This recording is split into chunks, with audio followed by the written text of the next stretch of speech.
നമ്മളിൽ 90% പേർക്കും നമ്മുടെ റോഡുകളിൽ വെള്ള നിറത്തിലും മഞ്ഞ നിറത്തിലും കാണുന്ന റോഡ് മാർക്കിങ്ങുകൾ അല്ലെങ്കിൽ അടയാളങ്ങൾ വെറും കുത്തിവരകൾ മാത്രമാണ്. എന്നാൽ ഇനി മുതൽ അത് കുത്തിവരകളല്ല, വളരെ ശ്രദ്ധിച്ച് ഷെയർ ചെയ്ത് കാണും. നമ്മുടെ റോഡുകളുടെ മധ്യഭാഗത്ത് കാണുന്ന ഇടവിട്ടുള്ള വെള്ളവരകൾ ഇരുവശത്തും കൂടിയുള്ള വാഹന ഗതാഗതത്തെ വേർതിരിക്കുന്നതും ആവശ്യമെങ്കിൽ നമുക്കത് മറികടക്കാവുന്നതുമാണ്.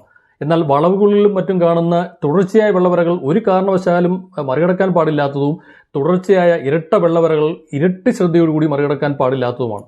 തുടർച്ചയായ വെള്ളവരകളോടൊപ്പം ഇടവിട്ടുള്ള വെള്ളവരകളും കണ്ടു കഴിഞ്ഞാൽ നമ്മളുടെ ഭാഗത്ത് തുടർച്ചയായ വെള്ളവരയാണെങ്കിൽ അത് മറികടക്കാൻ പാടില്ലെന്നും ഇടവിട്ടുള്ള വെള്ളവരകളാണെങ്കിൽ ആവശ്യത്തിന് നമുക്കത് മറികടക്കാമെന്നും അർത്ഥം.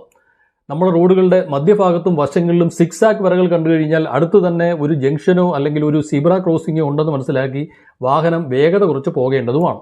നമ്മൾ റോഡുകളുടെ മധ്യഭാഗത്ത് ഏണി പോലെ ഒരു അടയാളം കണ്ടാൽ അതൊരു ഡിവൈഡർ ആണെന്ന് മനസ്സിലാക്കി അവിടെ നിന്ന് നമ്മൾ അകന്നു പോകേണ്ടതാണ്. നമ്മൾ ഒരു ജംഗ്ഷനിൽ പ്രവേശിക്കുമ്പോൾ അവിടെ ഒരു ബോക്സ് ലൈനിൽ പ്രവേശിച്ചു കഴിഞ്ഞാൽ പിന്നെ നമ്മൾ വാഹനം നിർത്താതെ പോകേണ്ടതും ഈ കാണുന്ന വരകൾ വശങ്ങളിൽ കണ്ടാൽ അവിടെ പ്രവേശിക്കുകയോ പാർക്ക് ചെയ്യാൻ പാടില്ലാത്തതുമാണ്.